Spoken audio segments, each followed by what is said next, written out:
Good day. This is Dimitri Lascaris coming to you from Kalamata, Greece on April 13th, 2025 for Reason to Resist.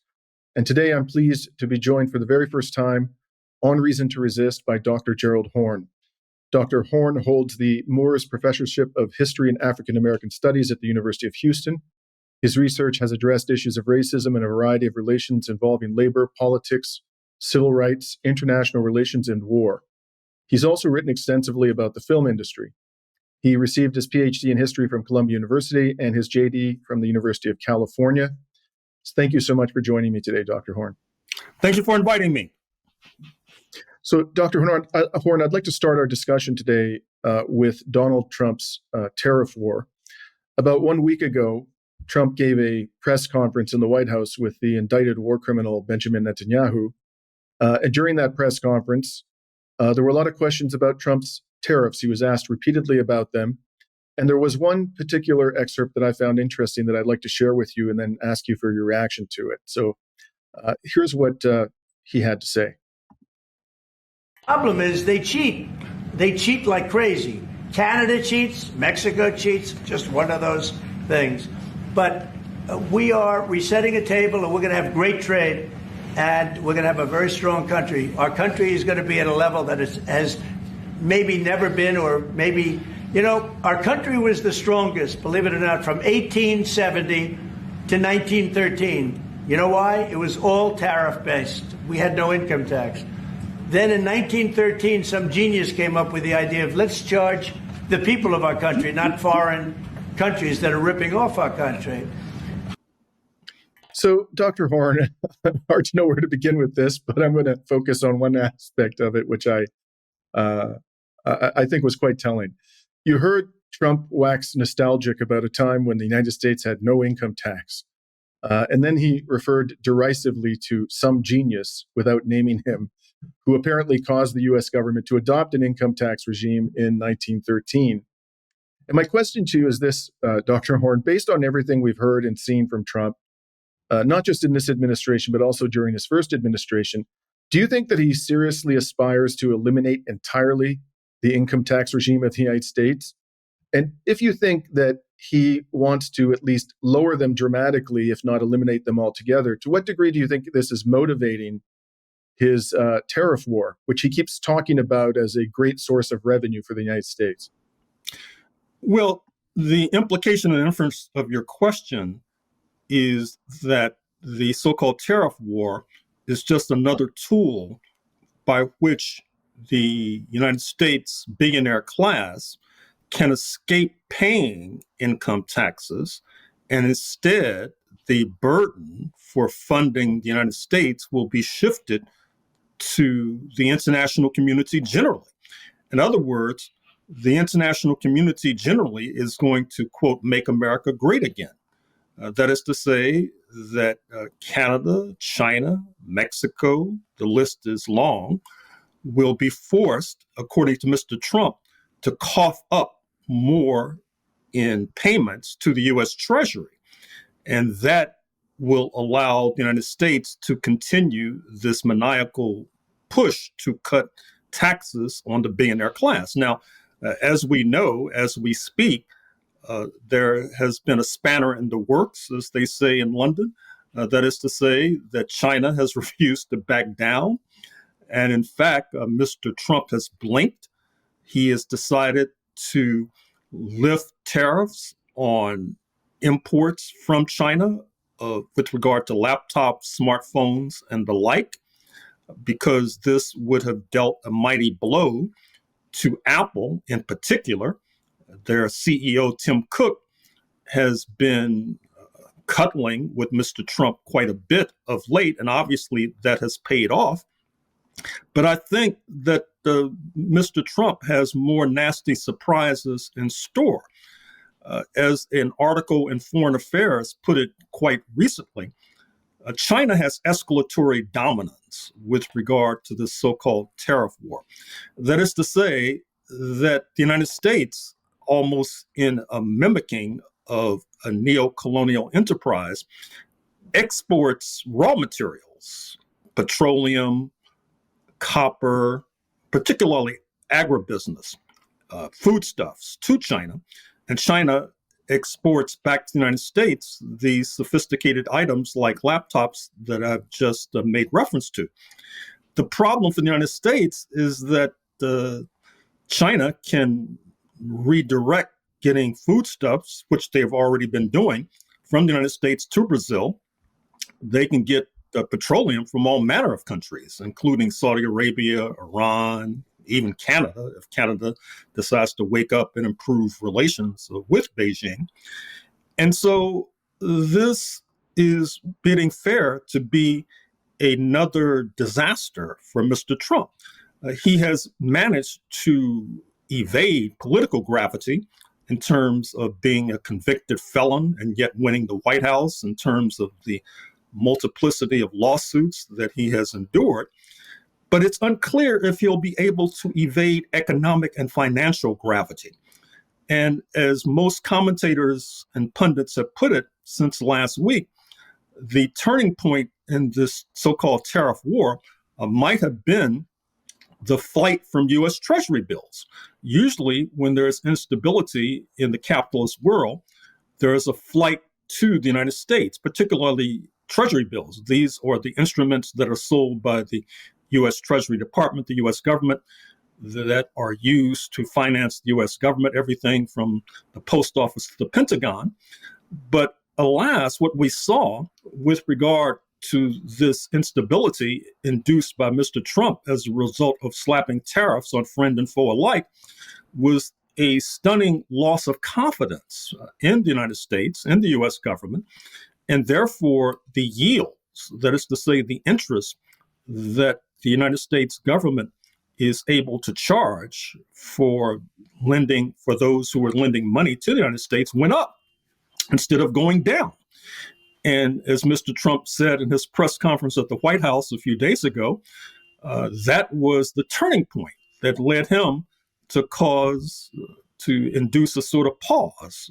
And I don't think that this instability, this flight from the United States, will be going away anytime soon. In fact, we may be enduring a turning point in terms of the global correlation of forces.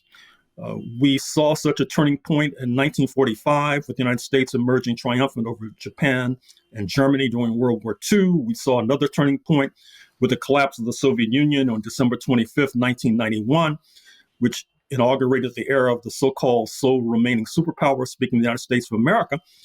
And that era may be in the process of being eclipsed. And we already know that by certain measures, the Chinese economy is larger than the United States economy. But in real time, as we're witnessing history, you may be able to see the rise of this Asian giant and the impending downfall of this North American erstwhile colossus. Yeah, you mentioned the rise in the Treasury yields. The Wall Street Journal reported that this weekly rise that just happened was the largest since 2001. So that would have covered the financial crisis, even larger than anything experienced during that period of time when the U.S. Economy was on the brink of collapse. In any event, before I want to come back to these exemptions, Dr. Horne, but before I do that, I want to ask you a sort of basic policy question. It's kind of surprising and frankly disappointing that in this day and age we need to have this discussion, but I think it would be helpful for us just to talk about the importance of income taxes, quite apart from the fact that they raise quite substantial amounts of revenue for the government to perform essential functions. Why would we want to have income taxes? I presume you disagree with Donald Trump's suggestion that they're idiotic. We should have them. And if you disagree with this position, why do you think it's important that a democratic society have an income taxes? And secondly, if you were tasked with reforming the current income tax system in the United States, what would be the main reforms that you would propose to the government? Well, obviously, we need stiffer income taxes on the billionaire class. We need income taxes because it's a way to level the playing field. Even neoliberal analysts, in looking back now, are beginning to regret that during the era of hyper-globalization, post-1991 with the fall of the Soviet Union, there was not more attention paid to the plight of the working class in the United States, which oftentimes felt, perhaps not incorrectly, that they were losers. And therefore, given what had happened during the pre-existing era, during the Cold War and the Red Scare, when the labor movement was battered from pillar to post and therefore was weakened, and that made the U.S. working class more vulnerable to being seduced by a demagogue like Mr. Trump, and therefore casting their votes for him, at least the settler descendants of the working class, in November of 2024. And that has led us to the present dilemma. So income taxes are a way to redistribute wealth. For example, there could have been more efforts to have job retraining with regard to those left behind by this era of hyper-globalization. There could have been more funding for measures like childcare and daycare, which is conspicuously and sorely missing in the political economy of the United States of America, which has a particularly devastating and damaging impact upon women workers in particular. And there could have been more employment in the childcare and daycare industry as a result of taking money from the pockets of the billionaires and putting it into the hands of the government so that it could be redistributed to uplift the working class. And that's not even to mention other measures. For example, a saner healthcare system, which is obviously something we desperately need in the United States of America because healthcare debt is a major cause of individual bankruptcies, particularly by those in the working class. And so you are correct. It's unfortunate that we have to spend time explaining and elaborating on the ABCs of politics and economics. But alas, that's where we are right now. Right. I'd like to go back to these tariff exemptions that you mentioned. So just to elaborate on that for those who may not be up to speed and who are listening in our conversation today, in the face of market volatility and alarm being expressed by the business elite, Trump announced not only a 90-day pause on the main tariffs this past week, but he then decided to exempt smartphones, computers, and other electronic devices from reciprocal tariffs, including the 125% levies imposed on Chinese imports. And according to Dan Ives, the global head of technology research at Wedbush Securities, this is a dream scenario for tech investors. Smartphones, chips being excluded is a game changer scenario when it comes to China tariffs. And then in the same breath as they announced this exemption, the White House indicated that they would be made to ensure companies had more time to move production to the United States. So my question to you, Dr. Horne, is, do you see any realistic prospect that these huge tech companies that have invested hundreds of billions of dollars, I would imagine at this stage, in establishing production facilities, massive production facilities in China, are going to return production to a large degree, at least, if not entirely, to the United States in the face of these tariffs? Or do you think that they are likely to find other ways to adapt and that production will more or less remain outside the country? Well, I think the latter is the more plausible scenario. Even if Mr. Trump decides to tear up the Constitution and run for a third term, as he has suggested that he might, it may take Mr. Trump to have 5 or 6 presidential terms in order for these factories to return to the United States. And even though during his healthcare examination this past Friday, once again, he pronounced himself to be as fit as a fiddle, I'm not sure if he'll be able to live to the age of 100. That is to say, he's, 79, 78 now, and it might take 2 decades or more for these companies like Apple, Apple is very good at having these White House press announcements where they announce massive investments in terms of U.S. production, where all the while production continues to accelerate in China and in India in particular, where Apple has been shifting production. So once again, I think that Mr. Trump has managed to maneuver himself into an untenable position with regard to this trade war. I'm not sure if he'll be able to climb down from the exposed position in which he finds himself, because, as noted, China has escalatory dominance. As Mr. Trump might put it, they have the cards, and they might decide that the time is nigh for them to press ahead and keep the pedal to the metal. Now, it's interesting with regard to the aforementioned point concerning the dumping of treasury bills. It's unclear who were the actual culprits. There are those who suggest that it was actually Japan. That is to say, that Japan, which may be the top holder of U.S. Treasury bills and therefore the major creditor when it comes to the United States government, it was not pleased with being slapped with sanctions. And of course, it's going to have particularly damaging impact on the Japanese automobile industry, particularly Nissan and Toyota.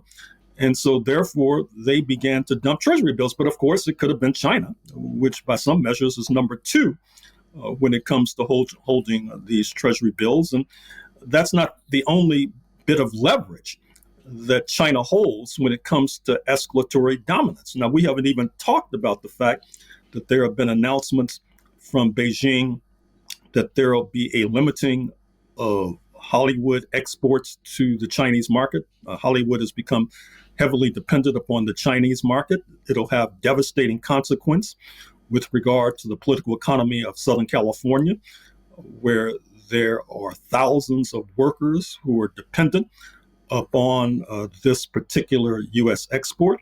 That's not to mention the fact that the Los Angeles Long Beach port, which is the major point of entry for Chinese exports to the United States, setting aside the smartphones and laptops, we could talk about toys, for example. We could talk about all manner of exports, that there will be less unloading on docks for the dock workers, and that'll have a particularly punitive consequence for that heavily unionized sector.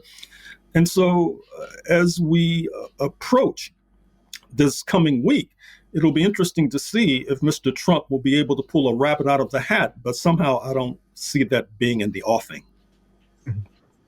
I'd like to switch gears now to a different subject and talk to you about what's currently happening on the university campuses of the United States.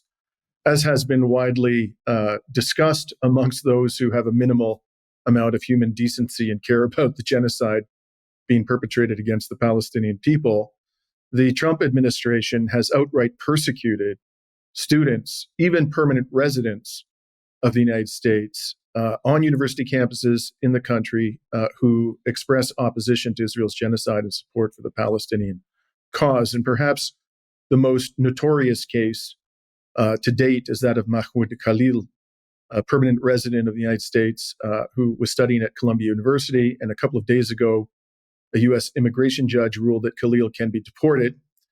Fortunately, however, he has not been deported. He remains in detention in the U.S. because legal proceedings to stop his deportation are ongoing. Now, Dr. Horne, one interpretation of I'll call it the narrow interpretation of Trump's assault on the free speech rights of pro-Palestinian university students is that this is all about Trump's unlimited and lavish affection for the state of Israel. But is that, in your opinion, the whole story? Or do you think that this is not just about silencing critics of Israel on university campuses, and that this may be the beginning of a broader assault on academic freedom in the universities of the nation? Well, it's a broader assault on academic freedom, to be sure. And some of the scenes from this recent assault have been quite chilling. Many in your audience have probably seen the video of what happened in Medford, Massachusetts, with the Tufts University graduate student with roots in Turkey, who in a scene that looked like it was from a bad Hollywood movie, was surrounded by masked agents of the U.S. state who snatched her mobile phone, threw her into a vehicle, and now she's in detention. This is for co-authoring an op-ed piece in a student newspaper that expressed sympathy for the victims of genocide taking place as we speak in historic Palestine. Now, the case of Mr. Khalil at Columbia University has some unique characteristics. Number one, an immigration judge, and you really can expect justice from these judges who oftentimes serve at the whim of the president, has ruled that his detention is legal and constitutional. Now, I would hope and expect that decision to be overturned by a higher court, but we shall see. But in any case, what's happening at Columbia is particularly pernicious because you have on record many spokespersons for the right who say that they plan to make an example of Columbia University. As used to be said during the bad old days of slavery in the United States of America, you need only to beat one slave to keep the entire plantation in line. And so they're going to administer a severe bludgeoning to this Ivy League university in northern Manhattan, and that will have a chilling effect with regard to its peers. And just in case, the example of Columbia, which has been denuded of $400 million in federal funding, and in case that the message has not become clear, the U.S. administration under Mr. Trump is also moving to snatch billions of dollars from Harvard University, the oldest university in the United States of America, and likewise is going after its Ivy League peers. Speaking of Cornell, they're being docked for about $1 billion, about $750 million from Northwestern University in Evanston, Illinois. And the list is long. And this is not even to mention the fact that visas are being snatched unilaterally from international students. Now, that's going to have a devastating consequence for the university sector because these international students oftentimes pay full tuition, and therefore they are subsidizing U.S. students who oftentimes do not pay full tuition. They pay partial tuition. And I think that there are those in China who have suggested that what the United States is enduring as we speak is the equivalent of a kind of cultural revolution that existed in China between 1966 and 1976. And I think that there is something to that analogy. I think that the ultra-right has particular animosity towards the university sector because the university sector is seen as a hotbed for so-called tenured radicals, such as myself, for example, who are paid to, as they see it, indoctrinate the youth of this country with ideas that are seen as inimical to right-wing chauvinism. And so therefore, they want to change that. They want to turn these universities into lapdogs. And many of us would argue that many of them already are lapdogs, but obviously that is insufficient for the right wing. And as well, keep in mind that many of the universities have unions. For example, if you look at Yale University, they have a very progressive union sector that's unionized not only the staff, but also many of the graduate students. The United Auto Workers in Michigan, oftentimes of late, has organized graduate students as well. And even though the leader of the United Auto Workers has expressed some sympathy for the tariffs that Mr. Trump has slapped on the automobile industry, pulverizing his erstwhile comrades across the border in Windsor, Ontario, the fact of the matter is that Sean Fain, the leader of the United Auto Workers, is not necessarily seen as a comrade of the ultra-right. And so this attack on the university sector is very dangerous. It's very damaging. The snatching away from federal funds is going to have detrimental and devastating knock-on effects with regard to health sciences, with regard to finding cures for diseases. Much of the research for health sciences comes from the federal government. It's directed towards the university sector, for example. This, once again, is quite punitive, and it's going to have devastating consequence for the U.S. political economy. Now, since I raised the subject of Palestine, I wanted to ask you about an interview you gave recently. I believe it was to the Palestine Chronicle, in which you talked about the rapidly and dramatically shifting distribution of power in the world, the decline of U.S. hegemony, and the rise of multipolarity. And you suggested that emerging alliances and changing economic dynamics are opening up new avenues for resistance movements, including the Palestinian cause. And I'd be most interested to hear you elaborate upon that view, and specifically, how does the changing, rapidly evolving distribution of power in the world create an opportunity for the Palestinian cause? Well, first of all, as we all know, it's U.S. imperialism that is the handmaiden of Israeli expansionism and Israeli genocide in Gaza. That's one of the reasons why Mr. Netanyahu, the prime minister, has visited Washington twice within the last few weeks. The most recent visit, you of course just played the clip, we suspect has something to do with the diabolical plans that are intended for Iran. It's no secret that the United States has in mind the idea of bombing Iran, or as the late Senator John McCain once put it very awkwardly and horrifically, bomb, bomb, bomb, bomb, bomb Iran. And this would be in concert with the ongoing bombing of Yemen and Ansar Allah and their comrades, not to mention the plans on the table, according to the New York Times, of effectuating a split in Somalia, just across the Red Sea from Yemen, by recognizing the breakaway province of Somaliland. The problem for the Israelis is that with the rise of China, with the rise of the BRICS, Brazil, Russia, India, China, South Africa, they see that this enormous wager that they placed upon the continued ascendancy of U.S. imperialism needs to be rethought, to put it mildly.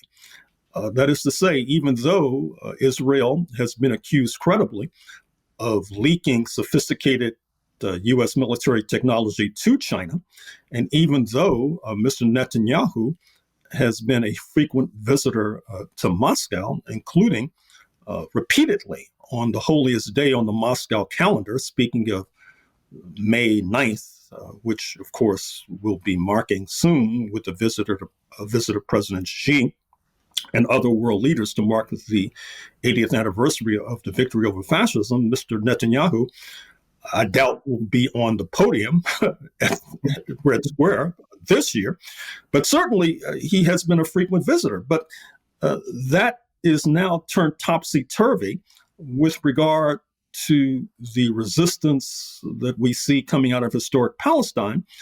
And so we see many signs that Israel internally is trying to adjust to this changing global balance of forces. We saw the newspaper ad in the Israeli press just a day or two ago with a number of military reservists and serving military men objecting to Israeli political and military strategy with regard to the conflict in Gaza. They would like to see more emphasis on returning those they refer to as captives, held, they say, by Hamas. And so the question then becomes, how will Israel adjust to this new correlation of forces when military folk are in uproar, when the productive sector of the Israeli economy, which is about 100,000 out of the 9 million plus population, or fleeing to Australia, fleeing to Brooklyn, fleeing to Germany? How will they adjust with regard to this new conflict with Turkey or Turkey over the fate of Syria? I've seen reporting that suggests that Israel and Turkey might be on the verge of exchanging blows, believe it or not, despite the fact that Israel's population is about the 10% or perhaps 8 or 9% the population of the 88 million strong Turkey population, for example. There is some question as to whether or not the United States will rush to the rescue of Israel in case that it does come to blows with Turkey. And that's not to mention the fact that in the United States itself, as your previous comment suggested concerning the uproar on college campuses, there is a growing movement that is seeking to cut U.S. military aid to Israel, not to mention the fact that with this changing global correlation of forces, many opportunities are opened for the Palestinian resistance movement to take advantage of the latter factor. What I'm referring to is this, that in September 2025, there will be an important meeting in Addis Ababa, Ethiopia, of the African Union, where they'll have their first face-to-face conversations and summit with leaders from the Caribbean community, Jamaica, Barbados, Trinidad, and Tobago. As you know, there is a sizable Jamaican and Caribbean immigrant population in the United States of America. Historically, they've been a considerable component of the overall Black population. The item on the agenda for Addis Ababa will be reparations to the descendants of enslaved Africans. There are those, including myself, have suggested that it would be wise for the Palestinians to dispatch a delegation to Addis Ababa, September 2025, in order to break bread with the African leaders and the Caribbean leaders. They, I'm sure, will find considerable sympathy for their cause. And so this is taking place, once again, in the wider context of U.S. imperialism losing altitude, the rise of the BRICS, and this gives impetus for these kinds of summits that you will see in Ethiopia, which then will have considerable ramifications and repercussions for politics in the United States of America, because I should also say that there will probably be a sizable delegation of Black Americans at this summit in Addis Ababa, Ethiopia, and they will be pressing the question of having some kind of sanctions regime imposed on the U.S. administration, for example, because of the depredations it's inflicted not only on its Black population, but because of its genocidal support for Israeli expansionism. Once again, this will be taking place in the context of what is unfolding already, which is a sort of popular sanctions movement against the United States. The tourist boycott of the United States, which you see expressed most dramatically in Canada, where it's seen as a point of patriotism not to visit Arizona and Florida and the other haunts for the so-called Canadian snowbirds. You see this with regard to Canadian markets, where goods from the United States are oftentimes segregated and goods from Canada are put in pride of place. You see a similar movement developing in the European Union. You saw that in the early stages of the war in Gaza, that there were popular boycotts of Starbucks and McDonald's and other emblems of U.S. imperialism. And so once again, it's going to be very difficult for Israel to withstand these pressures. They're going to be forced, kicking and screaming, no doubt, to come to some sort of agreement with the Palestinians. But we also know that there are many obstacles strewn in our path before we get to that point. Mm-hmm. And unfortunately, many lives to be lost. And tragically, I'm quite in agreement with your use of the word wager, Dr. Horne. I had occasion to say something similar to this in an article I wrote just after this genocide began. It was entitled America's Unsinkable Aircraft Carrier is Sinking. The article was about Israel. Israel has not only placed a wager on U.S. hegemony, it's gone all in on U.S. hegemony. And if and when the time comes, and I think it's rapidly approaching, where the U.S. will have to retrench and retract from areas far from its shores, Israel's going to tap out. The power of Israel depends almost entirely upon lavish support of the United States. And this seems to be something that's entirely lost on the political leadership of Israel, which is quite remarkable. in any case, you mentioned the African Union summit upcoming, which reminded me about the Trump administration's growing hostility towards South Africa. Apparently, the Trump administration floated the idea of boycotting the G20 because they're unhappy with land redistribution policies of the South African government, and they've effectively championed the cause of Afrikaners. So, what is that all about, Dr. Horne? Is this just Trump's way of punishing South Africa for bringing that genocide case against Israel? Is there racism here? Is it about trying to weaken a member of the BRICS who is perhaps more vulnerable than the other founding members of the organization? What do you think this is all about? Well, you just enumerated the points in the remarks you just made. That is to say, obviously, there's racism. Obviously, there's settler solidarity as well. That is to say, sadly and unfortunately, the term settler colonialism, at least in the United States, is oftentimes applied more to Israel than it is to the United States itself, although the United States is the heavyweight champion of settler colonialism.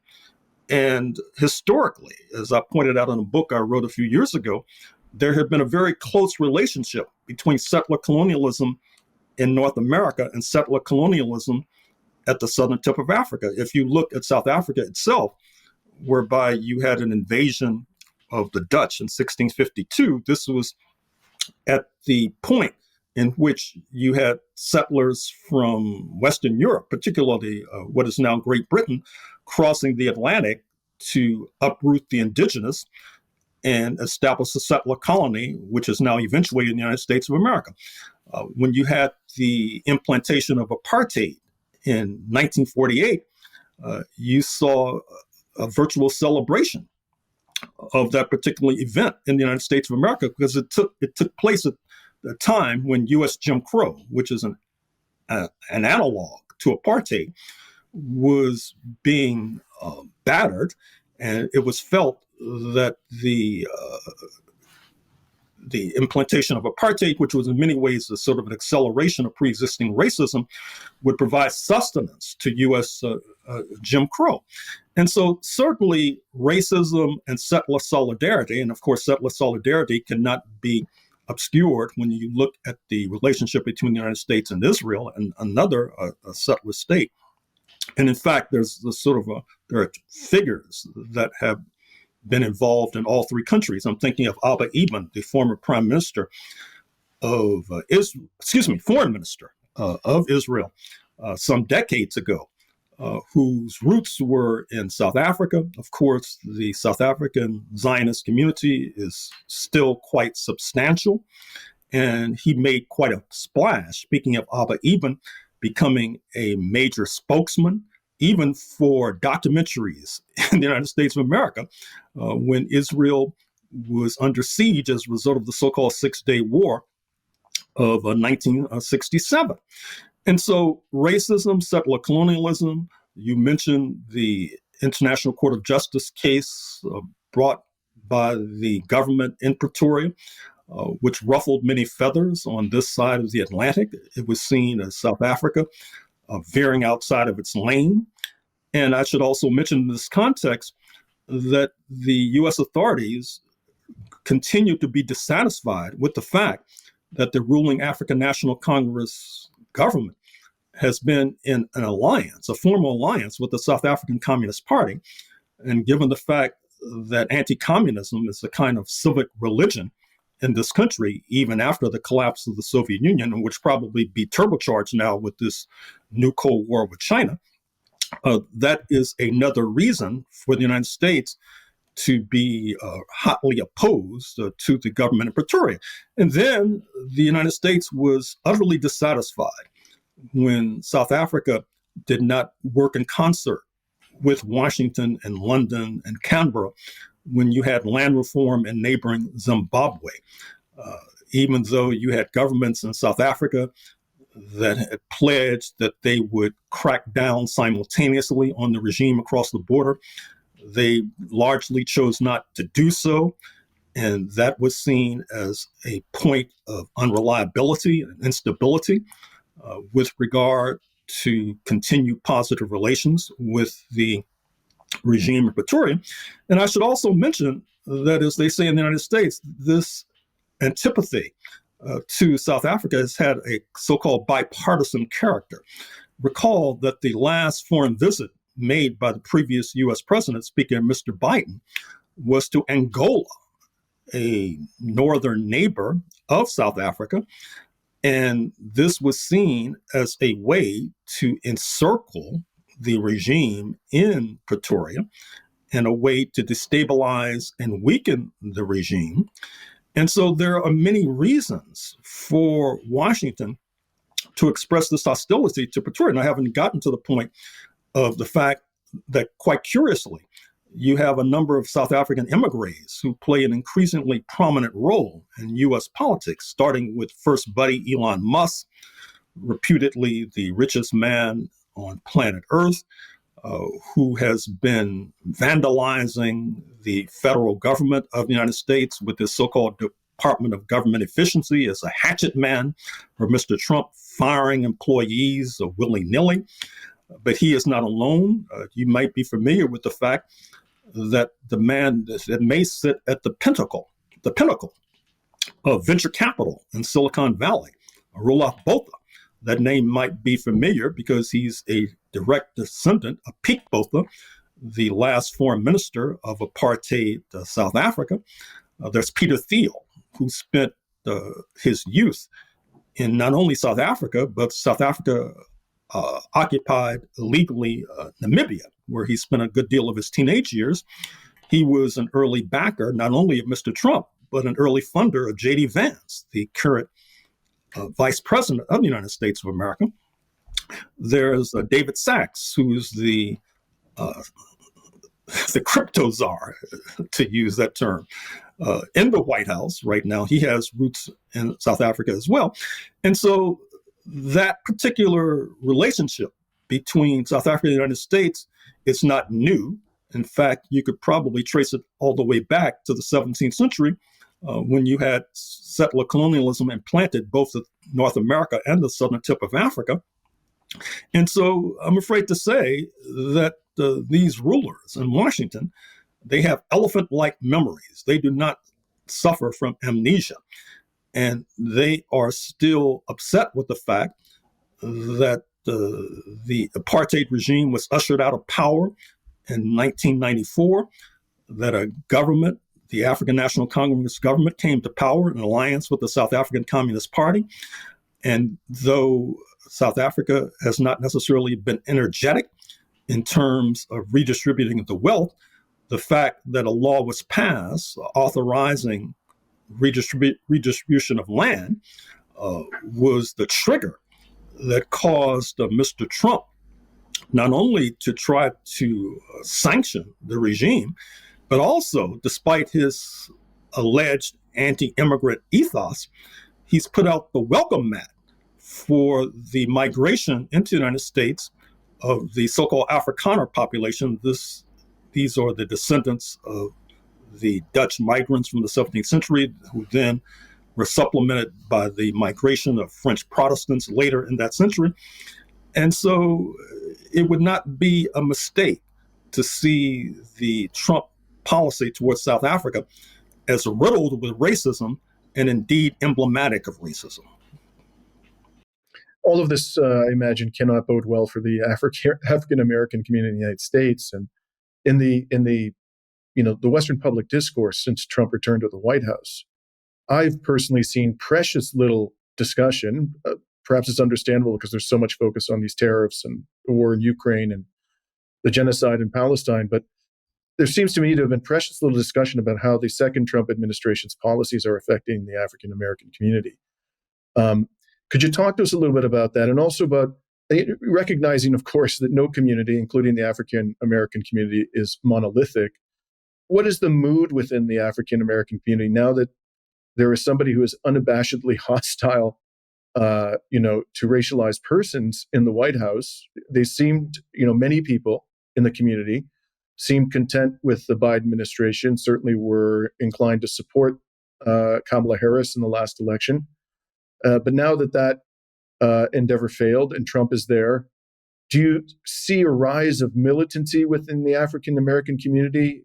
Is there an attempt being made to work amongst certain constituencies with the Trump administration in a constructive manner? What's the mood and the direction, and also how is Trump impacting the African American community broadly speaking right now? Well, I would say the mood is sullen hostility, by and large. As you probably know, no demographic voted more heavily against Mr. Trump than the Black community in the United States. Black women voted against Mr. Trump perhaps 9-1, Black men 8-2. If their voting patterns had been replicated nationally, Mr. Trump would be in an orange jumpsuit in federal prison rather than in the White House. And secondly, with regard to Washington, D.C., oftentimes referred to as Chocolate City, that is to say that going back to the bad old days of slavery, Washington, D.C., the capital of the United States, has had a substantial Black population. You cannot separate or disconnect the attacks on the federal government headquartered in Washington, D.C., heavily populated by Black workers, from this pre-existing hostility, pre-existing animosity towards Black people, because Black workers are disproportionately impacted with regard to these hatchet-like cuts with regard to Mr. Musk's Department of Government Efficiency, for example. And then there are the national questions that percolate not only in Washington, but from the Atlantic to the Pacific. I'm speaking of police terror, for example. That is to say that even, and some might even say particularly, during the Biden years, there was a reign of terror inflicted upon Black people. Police killings, for example, executions without due process of law, a number of notorious cases. And this will be part of the bill of indictment that will be brought to Addis Ababa, Ethiopia in September 2025, when we lobby for sanctions against the Trump administration unless and until something is done with regard to these executions. And that's not even to go into the question of death row. The United States still exercises the death penalty. We know that disproportionately, overwhelmingly, those on death row tend to be Black men, just as prisoners in U.S. prisons tend overwhelmingly and disproportionately to be Black people. I say Black people because there has been a shocking increase in the number of Black women who have been incarcerated in prisons of late. Indeed, even though the Black population is only 13 to 14% of the U.S. population, the ranks of prisons are about 50% Black, for example, and that number is going up. Now, you mentioned something which is unavoidable, which was the fact that despite the fact that there were a number of progressive and left-wing candidates on the ballot in November 2024, including my friend and comrade, Professor Cornel West, that those votes that were cast by Black voters in November 2024 went overwhelmingly and disproportionately to Mr. Biden. But there hangs a tail, because you cannot understand that particular turn of events without understanding the backstory, the history. That is to say that in the 1950s, when you had the leader, the symbol of the Black community being the late, great Paul Robeson, the movie star, singer, linguist, political activist, that a decision was made at the highest ranks in Washington to sideline Mr. Robeson and his comrades, because certainly he was not singular and alone, in return for anti-Jim Crow concessions, anti-racist concessions. That's when you begin to see these agonizing steps away from the most horrendous aspects of U.S. Jim Crow, U.S. apartheid. But what that did was that it left the Black community somewhat ideologically bereft when you isolated and marginalized and drove into exile and murdered and jailed the most advanced leaders ideologically.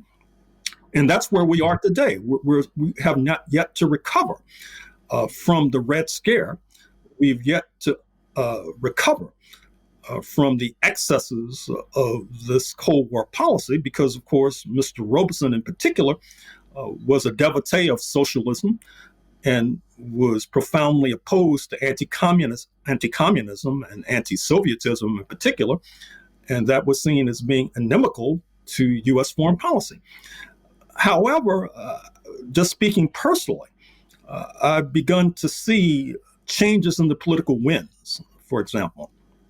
That is to say, people are beginning to ask themselves how we got to this perilous point.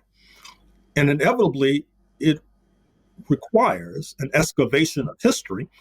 Inevitably, this trend will accelerate, as in 2026, we not only endure the next federal elections, the congressional midterm elections, but we mark the 250th anniversary of the 1776 revolt against British rule that led to the foundation and the formation of the United States of America. And from left, right, and center in the United States, there has been a consensus that the formation of the United States of America was this great leap forward for humanity. But increasingly, in the Black community, you see a dissent to that consensus, because they're wondering, if this was a great leap forward for humanity, how was it that the number of enslaved Africans in the late 18th century was in the thousands, and it was in the millions by 1860 on the verge of the U.S. Civil War? If this was a great leap forward for humanity, we'd hate to see a great leap backwards for humanity. And so there's a lot of dissension that's growing, I'm happy to say, within the Black community. I see a flowering, or perhaps an efflorescence, of internationalism, which also fell victim to the Red Scare purges when Robeson and his comrades were sidelined. And this is all for the good, and I would like to see it encouraged. As a matter of fact, speaking of our northern neighbor of Canada, I think that those in the Canadian Embassy in Washington need to engage in self-criticism, if not the harikari, that is to say, ritualistic suicide. Because I had thought that a purpose of embassies is to keep your thumb on the pulse, the political pulse of a country. And I have not seen any evidence that they're aware of the fact that you have this dissident Black population, that Canadians, I know that in Canada, for example, I should let the cat out of the bag. I'm speaking to you from Victoria, British Columbia. Uh-huh. And I know that part of Canadian psychology is not to be like the United States of America, which is fine with me. But I would have hoped and I would have thought that the embassy, not to mention some of our friends on the left here in Canada, would have been paying more attention to these trends, even going back to the fact of why is it that Canada, which was a British colony in 1776, at least with regard to Quebec, why it did not join in the revolt against British rule. And they said no. And now with Mr. Trump threatening annexation, Canadians are saying hell no with regard to joining the United States of America. But I haven't seen teased out any sort of historical understanding of why that is the case.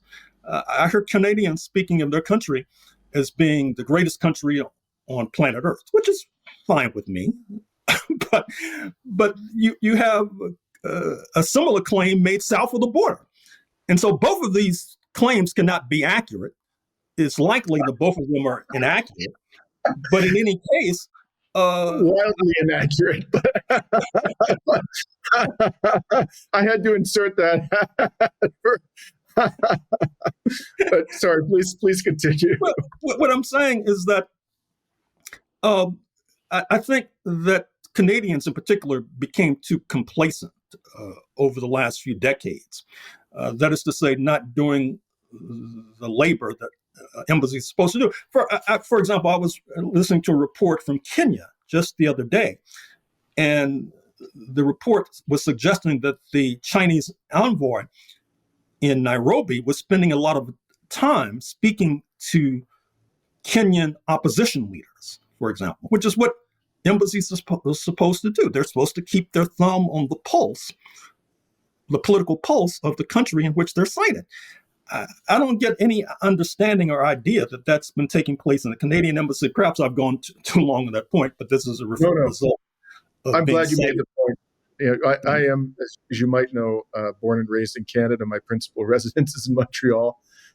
So your sentiments are quite important to me, and I know a significant proportion of those who watch our program. I agree with you completely, Dr. Horne, that Canadians love to think of themselves as being different from Americans. A recent poll showed that something in the range of 88% of Canadians do not want to become the 51st state of the United States. Even in the most pro-American province, which I think is Alberta, it was in excess of 80%. But it's also true that although they like to think of themselves as being much more humane and different than Americans, the country is remarkably similar to the United States in many ways. There are significant differences, and I'm just going to mention one, which is relevant to what you pointed out about the prison population in the United States. In Canada, over 25% of the prison population is Indigenous, and the Indigenous peoples of the country constitute 4% of the population. And this has endured for decades. So, our country is rife with racism. And I think if we want to separate ourselves from the direction that the United States is going, we have to engage in some very serious self-reflection and criticism. Unfortunately, I don't see a lot of that in the current election. And the last thing I want to say before I close it out, thank you for being so generous with your time. Your comments about how the founding of the United States affected the country's African population reminded me of the memorable words of the great Malcolm X. We did not land on Plymouth Rock. Plymouth Rock landed on us. So with that, I'd like to close out our conversation today. And thank you so much for your time, Dr. Horne. I hope we can continue this conversation in the future. Thank you for inviting me. And this is Dimitri Lascaris coming from Kalamata, Greece on April 13th, 2025.